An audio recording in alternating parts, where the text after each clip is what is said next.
Hello, I'm Ronnie Eldridge. Welcome to Keeping Relevant. I can't recall a time when so many people have needed housing of all kinds, and so many have been without any. My guest, Mary Brosnahan, one of the country's most ardent and passionate advocates, who spent more than 30 years at the Coalition for the Homeless, learning the causes and studying possible solutions. And welcome. So great to I be here. listened to you for a number of years and was always so impressed with the whole presentation, but the strength behind it. Well, you're so kind. And your leadership, I mean, obviously we recently got together around Jimmy's legacy. Yeah. And, you know, it was Jimmy and Jack Newfield and that whole era of people who really brought the truth of what was happening behind the scenes and how it affected people. And what was most important about them, we were talking, you and I, about the fact that they respected people. Right. It was that general feeling of concern for other people. I mean, I think part of it is the religion that Jimmy had and that you share, that I don't have, but I somehow have it. Yeah. It's that spirit of belief and the equality and the respect to human being needs. Right. It was absolutely the ability to look at a person and see the individual and not just see that or attribute their situation to some sort of personal or moral failing. So that was what's so great about Jimmy and for you, that you understand the big picture and the economic forces at play, but at the end of the day, this is a human being and they have their own story. And regardless of what's happened, they need the dignity of a home and a door that locks and that security. I love the way you say a door that locks. Well, what do we want at the end of the day? Yeah. We want a door that locks. We Right. want a place where we can feel secure. And we're losing that these days, aren't we? We're losing it an unbelievable amount. There are 100,000 plus rent stabilized units that are being warehoused. We don't seem to have a plan to build more social housing. And yet when people travel, for instance, when you go to Vienna, which is considered one of the most vibrant cities, you realize that 80% of the people there live in social housing. It's a fascinating history. It was basically back post-World War I, and there was hyperinflation. It was obviously one of the darkest times in modern history. And there was a socialist government, and because it was this weird quasi-city state, they had enough power to actually tax, but also, because of the hyperinflation, a lot of people were losing their land. And so the socialists snapped up the land, but I think most importantly, they hired the best architects and they built a city that actually was connected. So it's not like our housing projects here where everything is really about get away, enclosed, in the suburbs, it's really integrated. And so these are places that people aspire to, middle-class people. And it really, when you walk around the city, it's so vibrant and there's a feeling of community. So it's not this us, them It's the scenario. planning. We haven't had a master plan in in our city since the 60s. Right. I'm sure you're familiar with, the whole lead up to the housing sort of explosion in the late 70s. The sort of very strategic, dark city plans that led to homelessness, the large-scale raising of SROs, and then of course the Bronx being burned to the ground. So those two factors alone just set hundreds of thousands of people out into destitution. And SROs also provided a model Yes. for good housing for homeless people. Right. So now we're trying to rebuild them and provide the wraparound services that people need, because the key is, as like, for instance, people struggling with drug addiction, if people with mental illness decompensate, it's really important that they know that they have that place that they're going to go back to. And the Times has done a few exposés recently about just how completely disjointed our system is. And so without that housing, you just have people literally trying to get hospitalized who can't get in because there are no long-term beds. And then even if they are hospitalized, they're just dumped back out on the street. And unfortunately, I think that creates a lot of cynicism in people that there is no solution. We're saying is homelessness isn't a problem by itself. Generally, housing is. And housing encompasses a lot of people. It does. There's a brilliant book and website people can go to. A couple great eggheads out in Oregon wrote a fabulous book, and they have a terrific website, and it's called Homelessness is a Housing Problem. And what they did is they analyzed that the rates of homelessness are highest on what they call the Gold Coasts, New York, San Francisco, Los Angeles, Vancouver. And it's because the housing prices are so high. And what we have now, what we're facing in New York is a big move to just get rid of all regulations, and somehow the market is going to solve this problem. And I would argue strenuously that no, it's not going to solve the problem. So tell me what you're doing. What am I doing? Well, I left the coalition, and then we're chatting briefly, launched My Son, which 2020 was a very challenging year.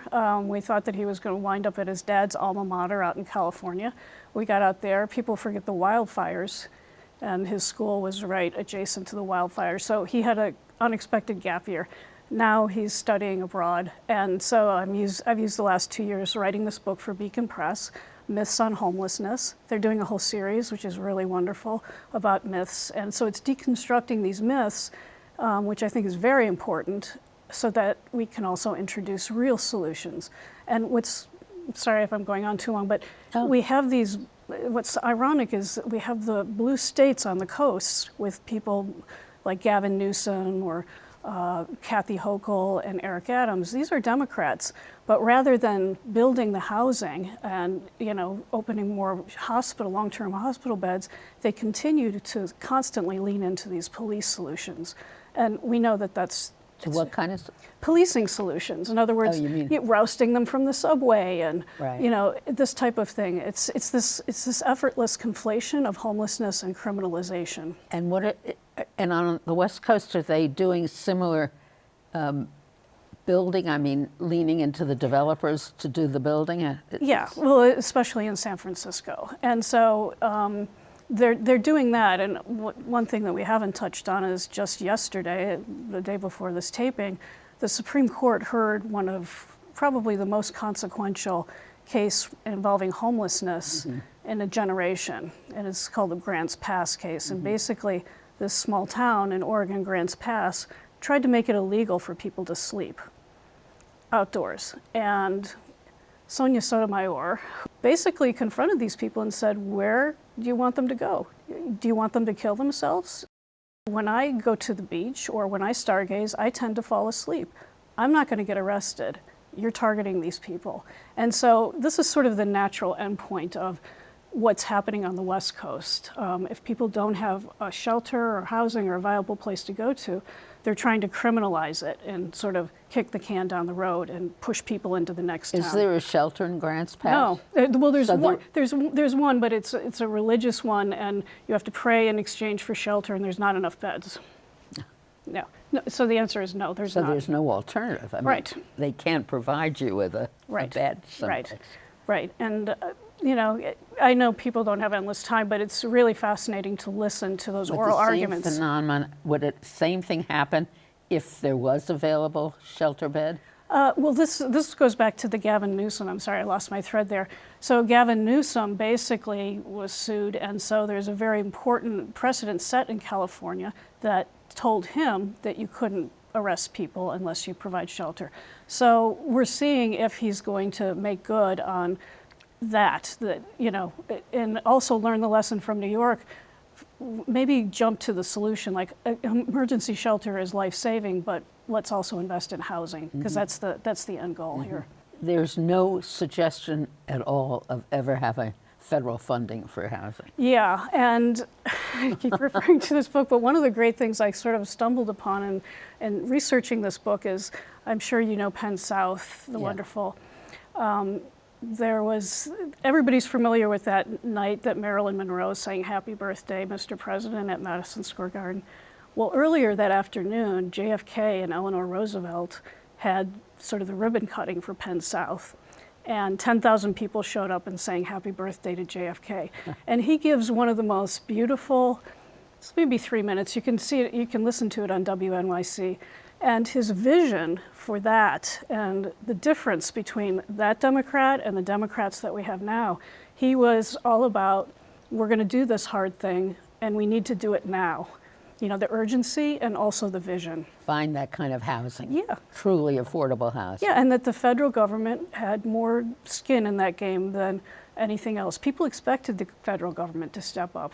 That was such a combination of a federal government that was willing to help and a group of interested people that were determined. The unions. And the union. And then the rest, the people who were going to live in it, Right. determined, very active Yes. political people who were determined that that was the kind of housing we should have. Yeah. We've lost that sense. I mean, we don't even know, people don't even have that sense anymore. Well, that's exactly right. So trying to rekindle that vision and also, you know, people aspire. It's like in Vienna, people aspire to live in Penn South. It's the kind of place where you would want to raise your family. So that's exactly right. And it really starts on a grassroots level. So what are we doing? You know, there's actually a bill, I believe Emily Gallagher and one of her colleagues have a bill up in Albany to fund social housing. So just, you know, there's this thing called the Overton window, which is basically what's the acceptable window of public dialogue, you know. And so we really need to reinsert this demand that at all levels of government that we're investing in affordable housing. And my inspiration is more recently, you know, that healthcare is a human right and people are pushing for universal healthcare. In the same way, we need to be pushing for universal housing access.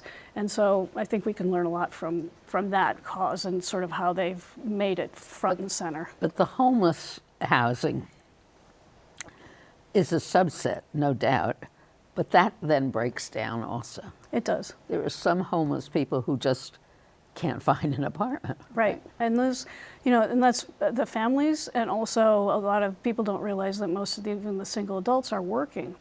So we have that, and that's overwhelmingly 80% of the population. And then you have the more visible people on the streets, and sort of, and one of the things that was so great about these Times exposés are people cling to this myth that homeless people don't want help or they don't want housing. Well, what they don't want to be given is a van ride to a congregate shelter, you know, which is unsafe. And so, you know, realizing that there's a whole different approach called Housing First, where people can go from the streets into a private setting, and that's far and away far more successful. Why aren't we investing in that? So in smaller, different groups. Yes, for the smaller, more visible groups. So you spent 30 years at the coalition. And what happened with how many homeless people at the most were there then? Well, probably 30,000. I remember the only time I saw Giuliani chagrined or caught off guard was right before 9/11, and he was questioned. There were 25,000. But then Bloomberg came in and sadly, at the end of his term, started eliminating all housing options for homeless families, and then the numbers skyrocketed. So I think the top number that I saw was between 35 and 40,000, and now we have over 100,000, and part of that is the migrant situation. Right. Now what do we do with the migrant situation? Well, I think that if I were to, I don't like to point fingers, but I think that Kathy Hochul has been the weak link in the chain. Everybody, of course, the federal government needs to give us more resources. I'm very worried about the Democratic Convention in Chicago, my hometown, and Greg Abbott possibly sending huge busloads of people to embarrass us. But for New York in particular, you know, when we brought the litigation establishing a right to shelter, the state was also party to that. So it's not just the city that entered into this agreement. And Kathy Hochul has not designed any type of plan to move people up and out of New York City to, you know, labor-starved markets where these people could actually find construction jobs and other type of jobs. You know, she's, I think, just last week grudgingly thrown more money our way, but she's not been a leader on this topic. But in addition to that, they need the permit to work. Yes. They definitely need the And permit. that's the federal government. That's the federal And government. why aren't they stepping up? I think that they are, but it's a very complicated process, and they haven't streamlined it, and they haven't given us the wherewithal to do the workers. So in other words, the legislature, the legislative leaders, and the governor, and the mayors of some of the cities should get together. Yeah, they should. But the whole point is, this is what kills me, is that you just see their sort of threshold or goal line or whatever you want to call it is just crisis management. They are trying to avoid the next person getting shoved in front of a I subway. think you're totally right. It's all crisis man. There's no planning at all. Yeah, and It's last minute planning.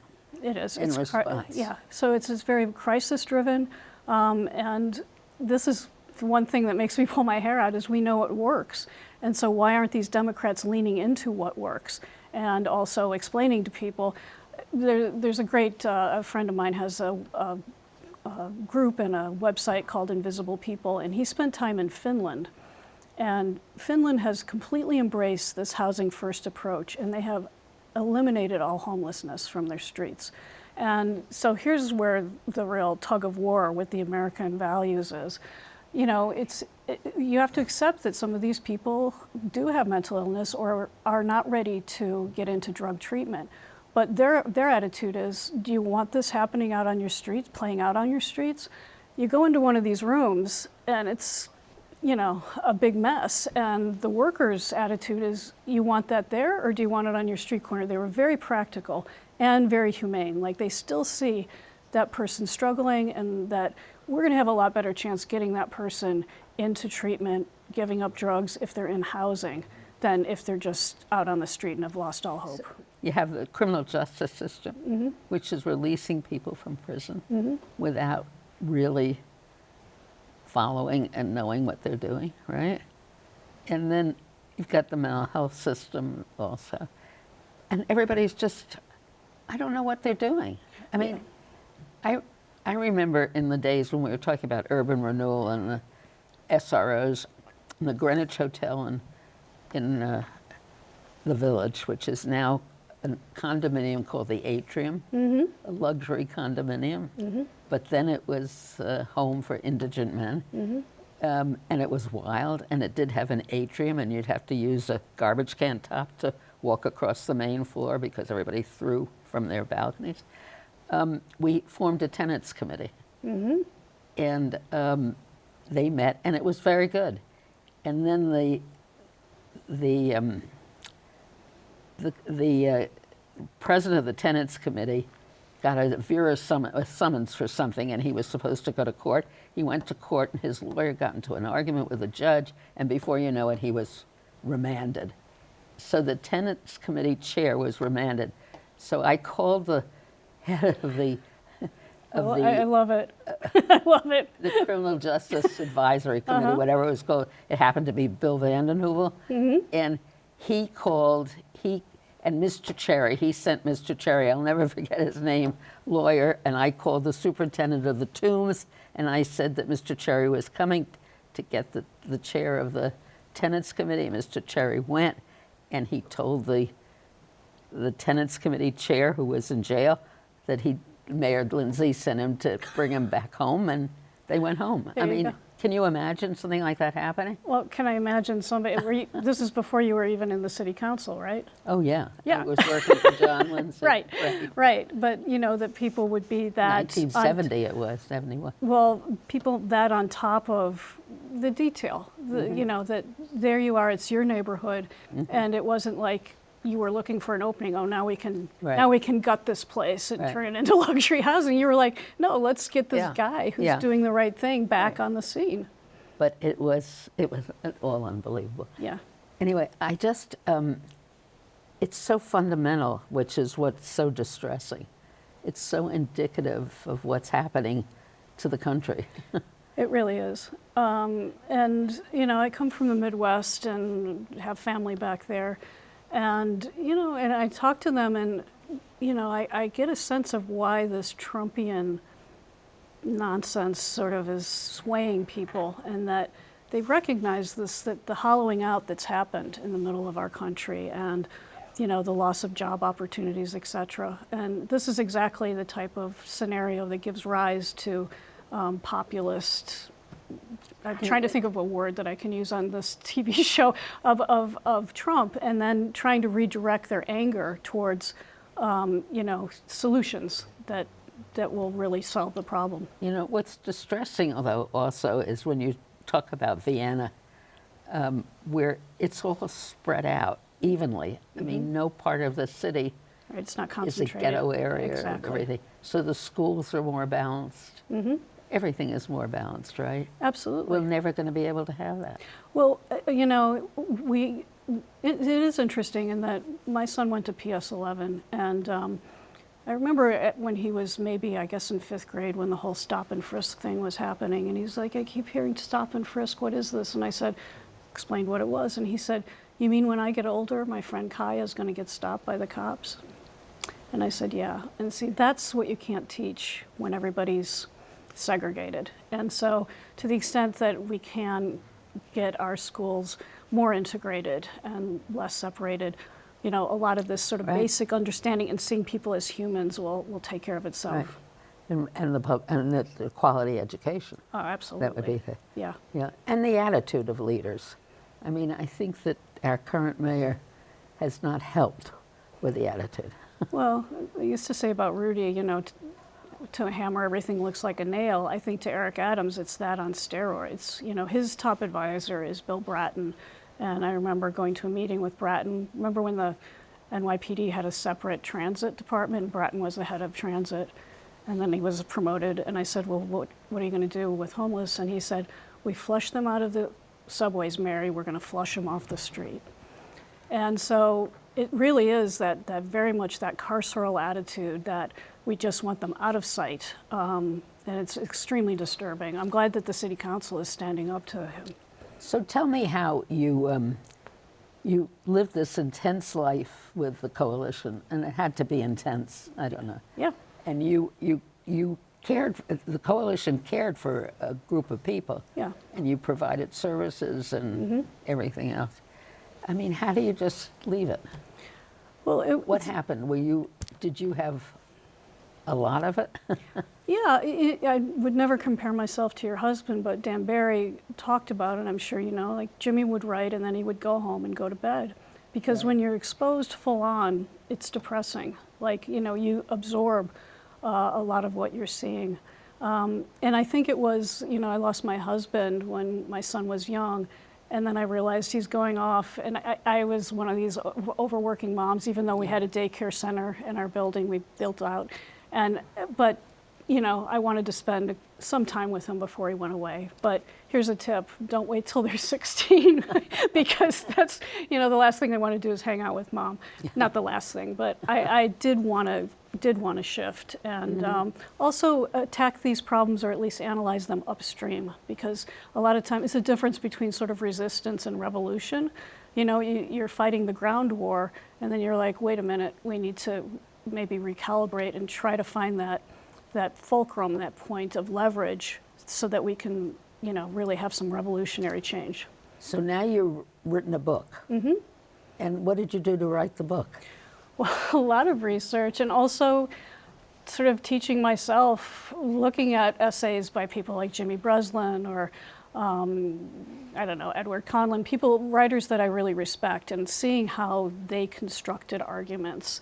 Because each one, there's 15 different myths, and so I approached each one as an essay.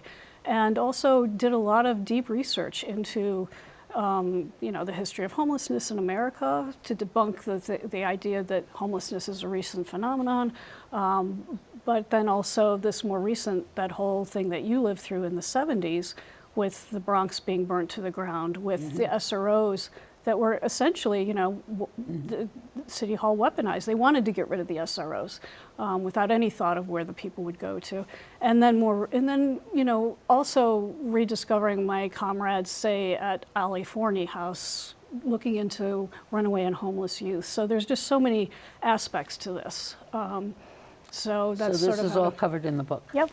And when is the book publication? It's in November. So you're going to come back? I would love to come back. All right. And we will discuss it chapter by chapter. Sure, we'll have a 13-part episode. I'm just kidding. I'm delighted. Thank you so much, Mary Bronzeham. Thank you. You're the best, Ronnie. Oh, stop.